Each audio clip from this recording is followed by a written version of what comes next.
برای مقصد تلویزیونی باید که یک برنامه تیار کنیم اطراف همین چیندن پخته. ناحیه حمدانی رفتیم میگه. رئیس جماعت بسیار مرده که خوب مهمان نواز دیگه گرفت خونش برد میگه نو او عزت بسیار مکردو همین ای پدن حالا تو چویا بیوری ای لعنتی و فلان کنه اینو میگه شمکلی اینا من میگه سحر اومدیم روز دیگه همین تونمو پیش اصل خلاص کردیم گفتیم میریم گفت کجا میریم گفتیم مهمون خونه گفت خونه من میریم کی گفتیم ما که میبخشی نمیریم با گفت چی کم بودی ایوان دیده گفتیم دهنتون خیلی بسیار دهنی پلفسای بعد داشته حقوراتی بسیار میکنی ولی همون خانواده چی میگن سه چور مهمانی دنگوسا اومدم همین روز تو بگه حقورات چی میده شب تا سحر بعد گفت که بیای پدودید نکنه همین مردم ما الحمدلله همین سنت پیامبر دارن مهمان نوازن خدا را شکر نسبت بسیاری مردم ما الحمدلله که مهمان نوازن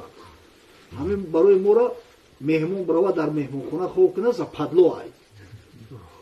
همین میگه گفت که بیای همین مرا ایزون نتین بخدا بیای بریم تو شما رخصت نتین گپ نمیزنم حقورات است بیست گپ نمیزنم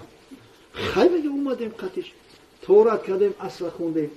ششتیم چخ چخ چخ چخ شام شد شام جماعت کردیم خوندیم چخ چخ گپ نمیزنم خب پای میگه چخ چخ چخ چخ خفتن شده است نه چویه نه اون دیر بشنگیدم میگه من میگه همدیگر هم تریش سرد نگه داریم یه وقت میگه گفت که هم تا دوست شوار داشت میگه بعد گفتیم گفت زن اجازه هسته یا چی پرسمتون هو گش نمونده من میگه گفتیم هو خیلی وقت مرا اجازه دیده من فعالیت کنم من گفتیم مایلش با می در اون کرد یه بار پدر بکشه مهمون را بعد میگه سرخون اومده بعد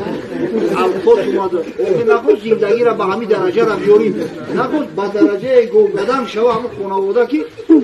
زمان حقوراتش نکنید به مهمون چوی نیورد